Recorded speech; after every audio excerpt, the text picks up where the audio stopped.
Bienvenue au podcast de La Supply.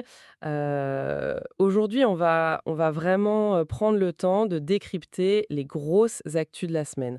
Pas juste pour lister des infos, mais pour essayer de prendre du recul sur la logistique et les achats. Exactement. Le but, c'est de relier les points entre eux, tu vois, de voir ce que ça change concrètement pour les boîtes. Ouais, et cette semaine, franchement, c'est une semaine hyper marquée par, on va dire, une volatilité stratégique. Ah bah, entre l'innovation d'un côté et les chocs géopolitiques de l'autre, on est servi, oui. C'est clair. Du coup, on a structuré ça autour de trois grands axes. D'abord, on va parler de la nouvelle guerre du physique, les infrastructures, les routes alternatives, tout ça. Et ensuite, on passera à l'IA. Mais attention, l'IA qui passe du concept gadget aux vrais outils de productivité opérationnelle. Voilà. Et on finira par le mur écologique. Parce que, bon, la décarbonation, aujourd'hui, c'est plus juste pour faire joli dans les rapports. C'est devenu un pur impératif de rentabilité. Complètement. Et ce qui est fascinant, c'est qu'on voit bien que les entreprises ne peuvent plus traiter ces sujets en silo. Si t'as l'IA, mais pas la route, ou la route, mais pas l'écologie, bah ça coince. C'est ça. Bon, on commence par le plus tangible, le physique. La marchandise pure et dure. Je voudrais qu'on parle du contraste monumental entre Joyboy et Rhenus. On commence par Joyboy, l'émanation du géant chinois JD.com. Ah, le fameux rouleau compresseur. Ils arrivent en France et c'est du sérieux. Mais carrément. Pour resituer, c'est pas une marketplace classique ni du vieux dropshipping. Il déploie un modèle logistique qui est intégré à 100%. Ce qui va totalement à l'encontre de la tendance occidentale de tout sous-traiter d'ailleurs. Exactement. Là, on parle de JD.com, donc c'est 3600 entrepôts dans le monde. Et en France, bam, ils prennent un site de 60 000 mètres carrés en Seine-et-Marne. 60 000, oui, c'est pas rien. Et avec leur propre flotte en plus. Joy Express, le but, c'est de livrer le jour même en Île-de-France. Genre, tu commandes avant 11 heures, tu es livré avant 23 heures. Bah ça, c'est une vraie logique de domination par l'infrastructure. Moi, j'appelle ça un cheval de Troie logistique. Ils viennent pas juste vendre des t-shirts, ils importent une supply chain clé en main. Ouais, c'est l'ambition de créer un nouveau standard de marché en Europe. Ils veulent imposer cette livraison ultra rapide. Et surtout, ils s'adaptent culturellement, tu vois. C'est-à-dire? Bah, leurs entrepôts vont être robotisés, mais leurs livreurs, par exemple, ils vont être capables d'installer de l'électroménager. C'est pas juste je pose le carton et je fuis. Ah oui, d'accord, l'expérience client à fond. Donc eux, ils s'ancrent physiquement. Mais d'un autre côté, face à l'incertitude géopolitique, on a Rhenus qui fait un peu l'inverse. Eux, ils doivent esquiver les crises. Ah oui, le fameux corridor terrestre. Parce que, bon, avoir un super entrepôt s'il est vide à cause d'un blocage en mer Rouge, c'est inutile. C'est ça le truc. Donc Rhenus, ils ont lancé un corridor terrestre alternatif via la Jordanie. Ça relie l'Europe aux pays du Golfe en mixant de la route et du ferry. Du multimodal très réactif, ouais. Et l'exemple est dingue. Ils ont fait une livraison urgente en FTL, un camion complet, pour l'industrie pétrolière, de Lyon jusqu'à Dubaï en 18 jours, 18 jours, c'est de sacrées performances. via Trieste et Mersin. Et là, la tendance structurelle, elle est flagrante. D'un côté, Joyboy bâtit des espèces de forteresses logistiques, et de l'autre, on crée des réseaux hyper fluides pour contourner les crises. Bah, la flexibilité, aujourd'hui, c'est le vrai nerf de la guerre. Tu dois pouvoir dérouter tes flux en permanence. Sauf que voilà, piloter ces infrastructures énormes ou ces routes super complexes, à l'aveugle, c'est impossible. Et c'est là qu'on bascule sur notre deuxième thème, l'IA et la data. Le bouclier, le moteur, en fait. Exactement. D'abord sur la visibilité, il y a Isée, la marque du groupe Etam. Ils arrêtent enfin le pilotage manuel. Ouf, il était temps. Ouais, ils centralisent tout leur amont sur la plateforme Windle. Mais là où c'est vraiment bluffant, c'est Acer. Le géant informatique déploie l'IA prédictive de Wekio sur toute la zone Europe-Moyen-Orient. Et les résultats sont là. Ouais, ils arrivent à avoir une précision de l'ETA, l'heure d'arrivée estimée des navires d'Asie, 10 jours à l'avance. 10 jours avant que le bateau n'arrive au port, l'IA sait déjà s'il y aura du retard. C'est la force de l'IA, ça. Elle capte des milliards de signaux faibles. Moi, l'analogie qui me vient, c'est le contrôleur aérien. C'est-à-dire, Ce nouveau concept de gestion par exception. Le contrôleur, il regarde pas tous les avions qui volent normalement, il regarde que celui qui va droit dans l'orage. Chez ACI, c'est pareil. Les équipes ignorent les flux normaux et se concentrent que sur les turbulences. C'est ça la vraie révolution de l'IA. absolument. Parce que l'impact sur les marges, il est direct. Si tu as des données fiables à 10 jours, tu réduis tes stocks de sécurité massivement. Donc moins d'argent qui dort dans les entrepôts. Voilà.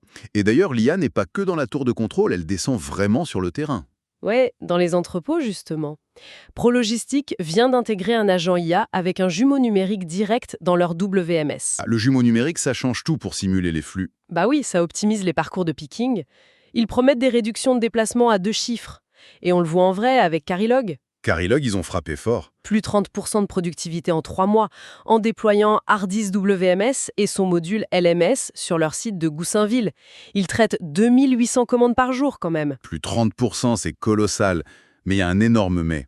Ah, je t'écoute. Prologistique le rappelle très bien, l'IA, ça ne marche que si tu es maître de la qualité de tes données natives. Si ta donnée de base est fausse, l'IA va juste prendre de très mauvaises décisions de manière extrêmement rapide.